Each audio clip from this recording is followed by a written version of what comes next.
Chair will call up Natalie Arroyo.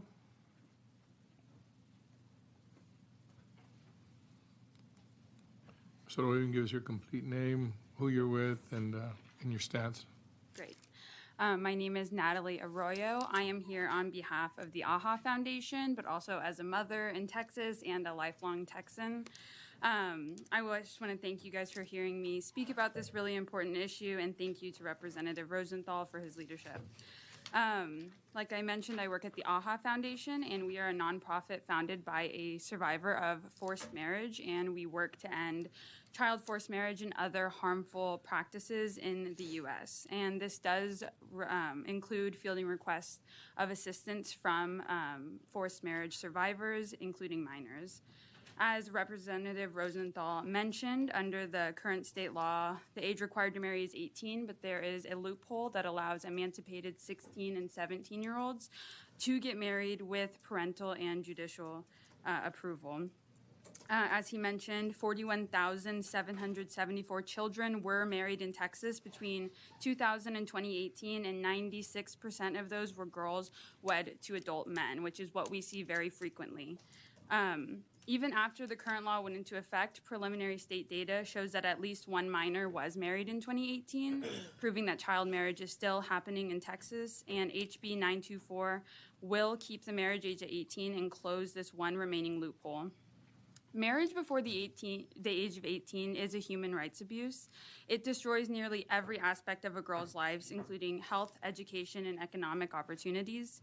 A minor who marries before 18 is much more likely to not finish school, live in poverty, and suffer serious mental and physical health consequences. It also significantly increases their risk of experiencing domestic violence. Emancipation does not negate the negative effects that 16 and 17-year-olds will face if they get married. I'd like to now highlight why this specific loophole is so dangerous and why we need to close it. We and other advocates see often that perpetrators of forced marriage are almost always parents. So minors can be coerced into marriage by their family, and they may fear violence if they refuse to comply, or that they may be physically and emotionally manipulated into accepting this unwanted marriage. The 2017 law removed one of the only avenues that we had to help teens escape parents who are trying to force them into marriages, specifically taking them overseas for a forced marriage. This was an issue with one of our allies who was unable to help a teen here in Texas who is being taken abroad for a forced marriage because after the law went into place, they could just emancipate their child here and facilitate the marriage. Had there been no loophole in place, this teen would have had 2 more years to finish their school and choose their own path in their life.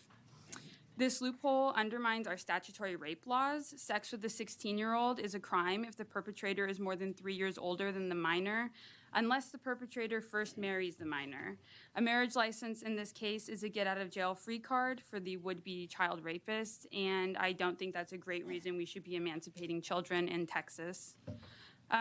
As Representative Rosenthal mentioned, other states have already taken action and are setting the minimum age of marriage at 18 with no exceptions, and we don't want Texas to be left behind. The U.S. has made a promise to end child marriage by the year 2030, and we just can't emancipate our kids and marry them off and pretend like it doesn't happen. So I'm here today, like I said, as a representative, as a mother, as a citizen in Texas, to ask you to vote yes on HB 924. And I handed out some written testimony that goes into more facts, but I'm more than happy to answer any questions as well. Ms. Arroyo, thank you for your testimony. Members, any questions? Thank you so much. Thank you. Did you have one? Yeah. Go ahead. Well, I'm just a little bit concerned. My mom had me early and wouldn't have been able to marry my dad under your provision. I have a friend whose father was a pastor, and actually they married at 17, and they've been married 50 years. So, I don't know.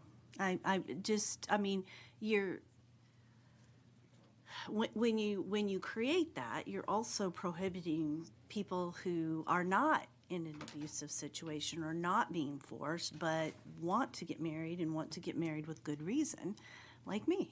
So Yeah, I think that's definitely valid, and I would just say the health consequences physically and mentally that do plague women who get married before 18 still even, can apply to women who are choosing to get married. There's actually really interesting research that shows like heart problems and things that you wouldn't even associate with early marriage.